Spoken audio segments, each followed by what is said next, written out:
Hello friends, welcome है आप सभी लोगों का एक बार फिर से सीटेट 2024 की साइकोलॉजी की एक और न्यू क्लास में। तो फ्रेंड्स, आज की इस क्लास में हम लोग साइकोलॉजी के 24 क्वेश्चंस को डिस्कस करने वाले हैं, जो कि आने वाला सीटेट एग्ज़ाम है जो दिसंबर में आने वाला है, और जो अदर टेट एग्ज़ाम्स है जैसे कि J TET, UP TET, MP TET, H TET, REET, इन सभी के पॉइंट ऑफ व्यू से काफ़ी ज़्यादा इंपॉर्टेंट क्वेश्चन हैं। तो फ्रेंड्स, आज की हमारी साइकोलॉजी की क्लास नंबर 11 है।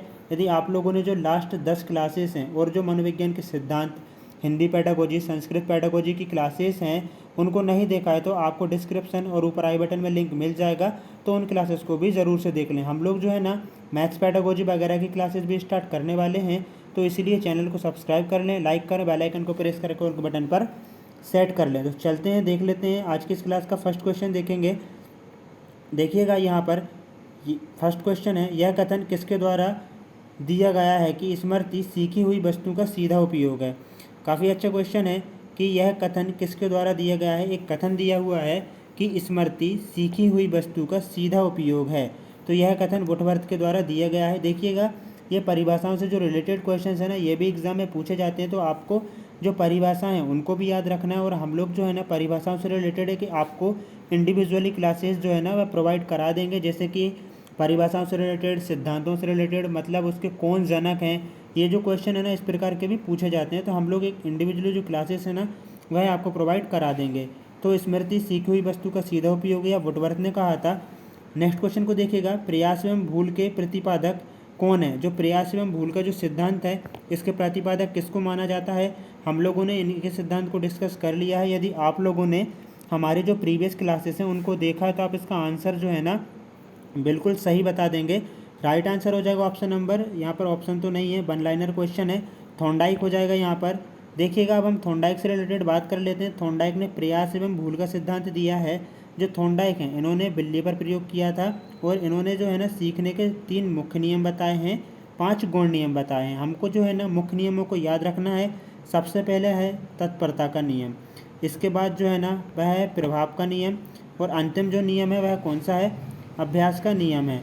तो ये इन 3 नियम जो है ना ये थॉर्नडाइक के द्वारा दिए गए हैं, और इनको याद रखिएगा। बाकी जो है ना इनके बारे में हम लोगों ने डिस्क्रिप्शन में बिल्कुल डिटेल में पढ़ रखा है। आप लोग उस क्लास को ऊपर आई बटन में आपको लिंक दिख रहा होगा, उसको क्लिक कीजिए और वहाँ से जाकर आप सभी लोग उस क्लास को भी देख सकते हैं। नेक्स्ट क्वेश्चन है, लिखने का सर्वाधिक उपयुक्त अर्थ क्या होता है।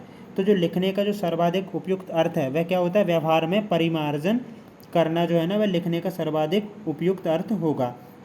यह कथन किसके द्वारा कहा गया है। यहाँ पर देखिएगा एक कथन दिया हुआ है, उस कथन को देख लेते हैं हम लोग।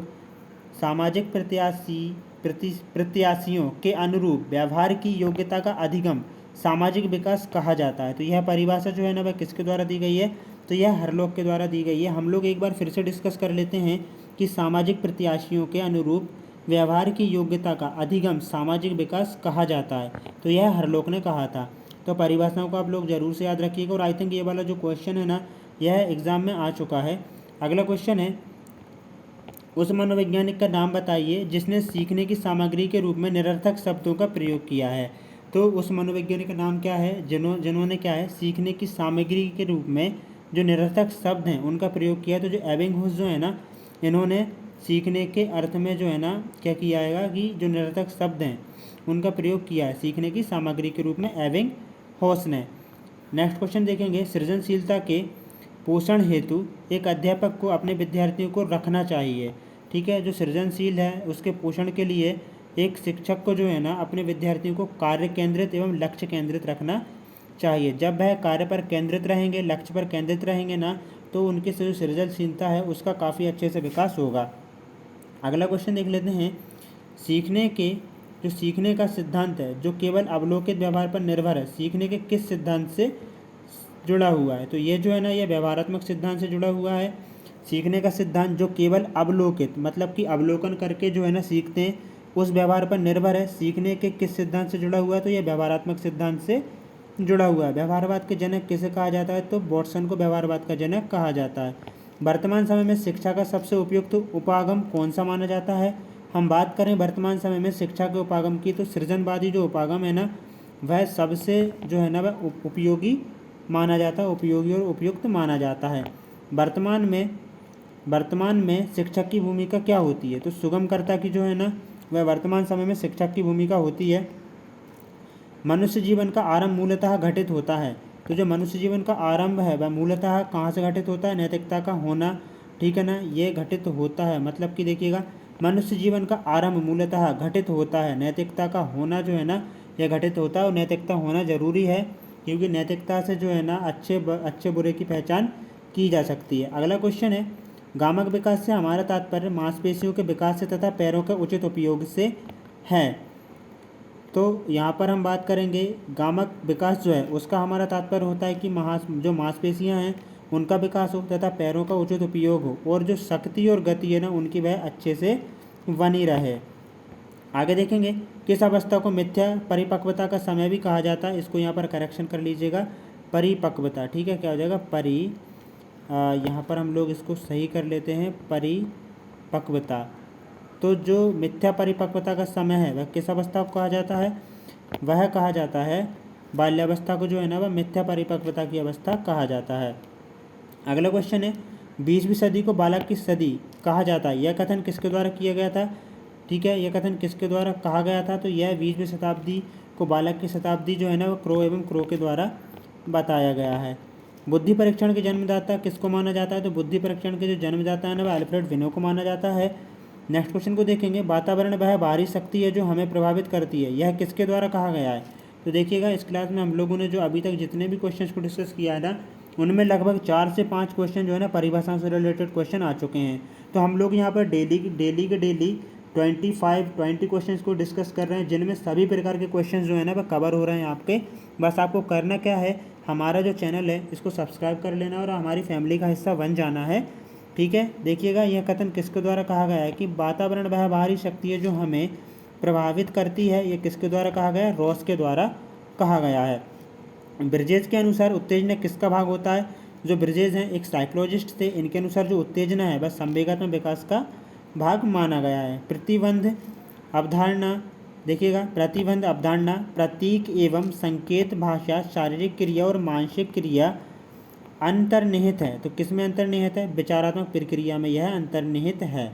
प्रतिबंध अवधारणा प्रतीक एवं संकेत भाषा शारीरिक क्रिया और मानसिक क्रिया अंतर्निहित है विचारात्मक प्रक्रिया में।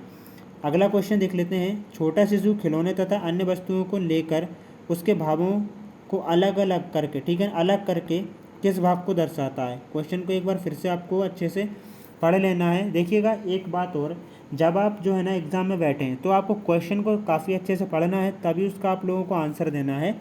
छोटे शिशु खिलौने तथा अन्य वस्तुओं को लेकर उसके भावों को अलग करके किस भाव को दर्शाता है? तो यहाँ पर देखिएगा, जिज्ञासा प्रवृत्ति, वह उसके भागों को क्यों अलग कर रहा है?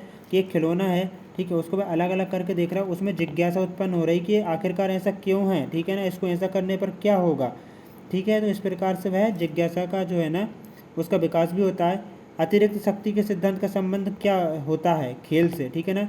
यहाँ पर देखिएगा, अतिरिक्त जो शक्ति का सिद्धांत है उसका संबंध किससे होता है? तो खेल से होता है। देखिएगा, ये जो लास्ट क्वेश्चन है ना वह क्या करेगा? खिलौनों को तोड़ेगा, फोड़ेगा, ठीक है, अलग करेगा, तो इससे वह क्या करेगा? जिज्ञासा प्रवृत्ति वह दर्शा रहा है। खेल पर आधारित विधि का नाम क्या है? तो खेल पर जो आधारित विधि है जो कि किसने दी थी? फ्रोबेल ने दी थी, किंडरगार्टन विधि। खेल पर आधारित विधि कौन सी? किंडरगार्टन विधि है। अगला क्वेश्चन है, बाल विकास को सर्वाधिक प्रभावित करने वाला कारक कौन सा है?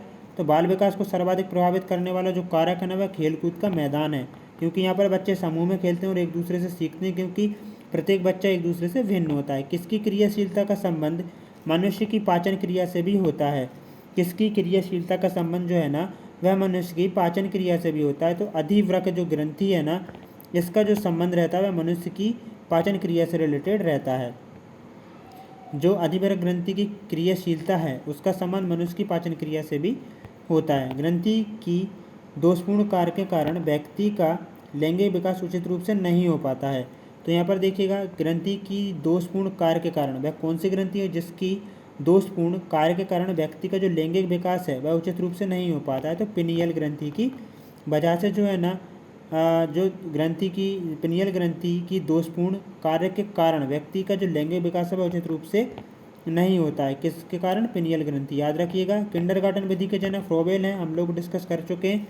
तो फ्रेंड्स आज की इस क्लास में हम लोगों ने 24 क्वेश्चंस को डिस्कस किया है और ये काफ़ी इंपॉर्टेंट क्वेश्चन है। हम लोग इसी तरह से यहाँ पर डेली बेसिस पे क्लासेस को यहाँ पर डिस्कस कर रहे हैं। यदि आप लोगों ने चैनल को सब्सक्राइब नहीं किया तो चैनल को सब्सक्राइब जरूर से कर लें और साथ ही में लाइक करें, बेल आइकन को प्रेस करें, कॉल के बटन पर सेट कर लें, जिससे कि जो नेक्स्ट क्लासेस आएंगी आपको उनका नोटिफिकेशन मिलता जाए। जय हिंद दोस्तों, वंदे मातरम। मिलते हैं एक न्यू क्लास में।